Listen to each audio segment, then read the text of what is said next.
اعوذ باللہ من الشیطان الرجیم بسم اللہ الرحمن الرحیم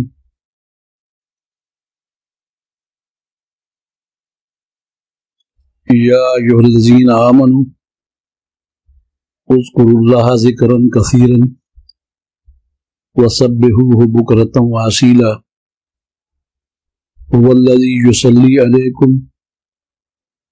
وملائکتہ لیخرجکم من الظلمات الی النور وکان بالمؤمنین رحیما۔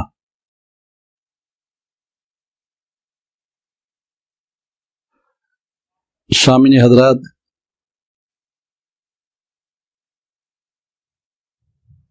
قرآن پاک کی آیت کریمہ جو میں نے تلاوت کی ہے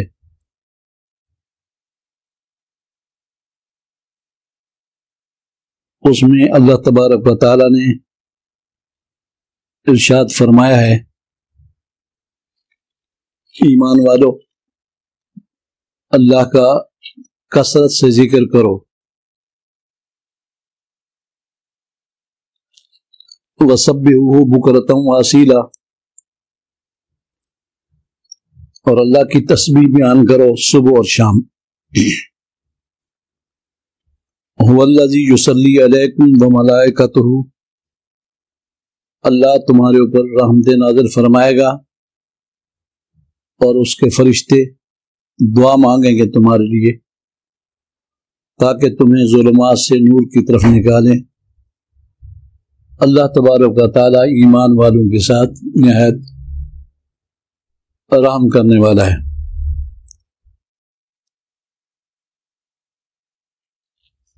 اس میں مجھے وجدانی طور پر محسوس ہوا کہ اللہ تعالی کا ارشاد ہے کہ میرا ذکر کثیر کرو، حکم ہے اللہ تبارک و تعالی کا، تو ذکر کثیر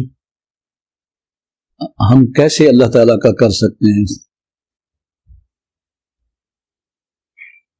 پھر میں نے غور کیا تو مجھے سمجھ آئی، ہم جو نماز پڑھتے ہیں اور 5 وقت کی نمازیں پڑھتے ہیں، اگر پابندی سے یہ نمازیں ہم ادا کرتے رہیں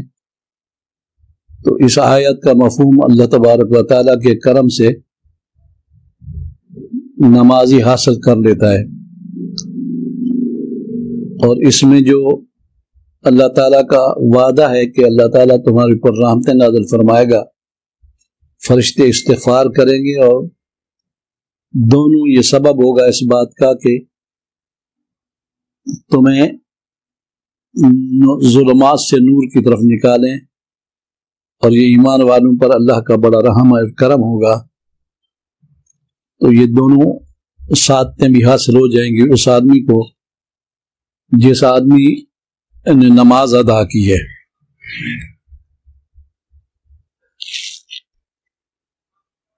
دوسری ایک حدیث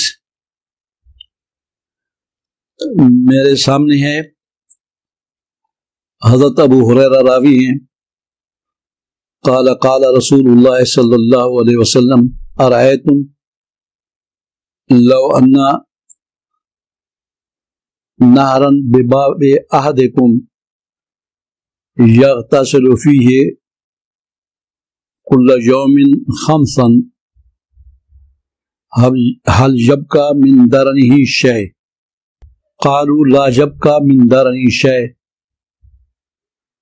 قال فذلك مثل الصلوات الخمس یمحو اللہ بہن خطایا، متفق علیہ۔ حضرت ابو ہریرہ سے روایت ہے، سرور دو عالم صلی اللہ علیہ وسلم نے ارشاد فرمایا، مجھے بتاؤ اگر تم لوگوں میں سے کسی ایک کے دروازے پر نہر ہو، صاف پانی بہ رہا ہو، اور 5 مرتبہ اس میں وہ غسل کرے، اس کے جسم کے اوپر کوئی میل باقی رہے گا؟ صحابہ نے عرض کی، یا رسول اللہ کوئی میل باقی نہیں رہے گی۔ آپ نے فرمایا کہ یہ مثال ہے ان 5 نمازوں کی، جو شخص یہ 5 نمازیں ادا کرے گا یمح اللہ بہن الخطایا، اللہ تعالیٰ ان نمازوں کے ادا کرنے والے کے گناہ اور خطایا محو فرما دے گا اور ختم کر دے گا۔ ان حدیثوں کی روشنی میں ایک مسئلہ علماء بیان فرماتے ہیں کہ حسنات کی وجہ سے سیئات کا کفارہ ہو جاتا ہے۔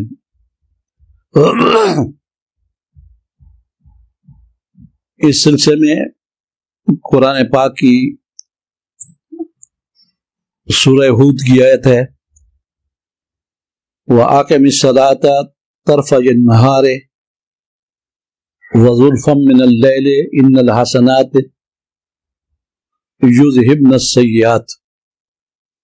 وَذَلِكَ ذِكْرَى لِلذَّاكِرِينَ۔ ارشاد فرمایا کہ نماز قائم کرو دن کے دونوں طرفوں میں، صبح اور شام کی جو سائڈیں ہیں، طرفیں ہیں، اور رات کے کچھ حصے میں، بے شک حسنات برائیوں کو دور کر دیتی ہیں، ان کے لیے برائیوں کے لیے کفارہ بن جاتی ہیں، اور حسنات کے آنے کے بعد سیئات کو ختم کر دیا جاتا ہے۔ یہ نص قرآن پاک کی، جس سے پتہ چلتا ہے کہ حسنات سے سیئات دور ہو جاتے ہیں۔ اس سلسلے میں نماز کی ترغیب دینے کے حوالے سے یہاں ایک واقعہ بھی موجود ہے۔ ایک شخص نبی کریم صلی اللہ علیہ وسلم کی بارگاہ میں حاضر ہوا اور اس نے عرض کی یا رسول اللہ، مجھ سے غلطی ہوئی، ایک خاتون کو میں نے پیار کر لیا، مجھے آپ پاک کریں۔ وہ صحابی حضور کریم صلی اللہ علیہ وسلم کی بارگاہ میں موجود تھا،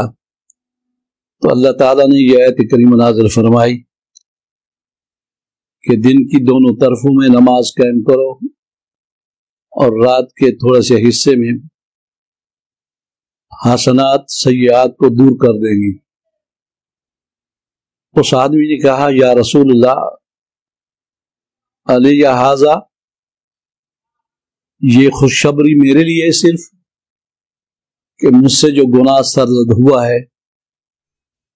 میری نماز اس کے لیے کفارہ بن جائے گی؟ سرکار دو عالم صلی اللہ علیہ وسلم نے ارشاد فرمایا لجمیع امتی کلہم، ایک روایت میں ہے لمن عمل بہا من امتی، متفق علیہ، میری امت میں سے سب کے لیے یہ حکم ہے جس شخص نے اس کے ساتھ عمل کیا میری امت سے اور نمازیں ادا کی تو اللہ تبارک و تعالی ان کی سیئات کو معاف فرما دے گا، اسی دنیا میں ختم کر دے گا۔ ایک دوسری حدیث میں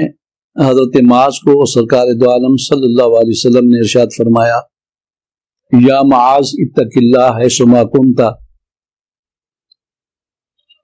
اے معاذ جہاں بھی رہو اللہ سے ڈرتے رہو۔ اتبعِ السیئۃ الحسنۃ تمحوھا، اگر گناہ ہو جائے تو اس کے بعد نیکی کا کام کرو تاکہ وہ نیکی سیئہ کو،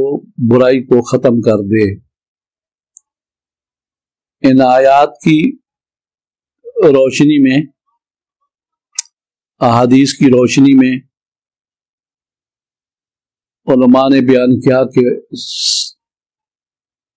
حسنات سے سیئات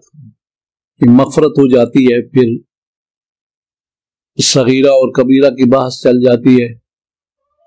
اور پھر کبیرہ میں حقوق اللہ اور حقوق العباد۔ تو صحیح وجدانی ذوق یہ کہتا ہے کہ وہ حقوق العباد جو مالی ہیں، یا وہ حقوق العباد جو ظلم کے احاطے میں آتے ہیں، باقی صغیرہ کبیرہ حقوق اللہ تعالیٰ سب معاف فرما دے گا۔ ایک ہی نماز اتنی حسنات کو شامل ہے، اتنی حسنات کی حامل ہے کہ اس کے مقابلے میں سیئات تعداد میں کم اور وزن میں ہلکی ہو جائیں گی، اور اللہ تبارک و تعالیٰ معاف فرما دے گا۔ سرکار دو عالم صلی اللہ علیہ وسلم کے ارشاد ہے، فراغت کو مشغول ہونے سے پہلے اللہ تعالیٰ کی طرف سے ایک نعمت سمجھو، ایک نعمت ہے، لہذا کم از کم وہ لوگ جو پہلے نماز نہیں پڑھا کرتے تھے انہیں چاہیے کہ وہ نماز ادا کرنا شروع کر دیں اور پچھلے گناہوں کی معافی مانگیں۔ ایک ہی نماز کے اندر یا پانچوں نمازوں کے اندر اللہ کا اتنا ذکر ہو جاتا ہے جس کے اندر کہا جا سکتا ہے جو اللہ تعالیٰ کا ارشاد ہے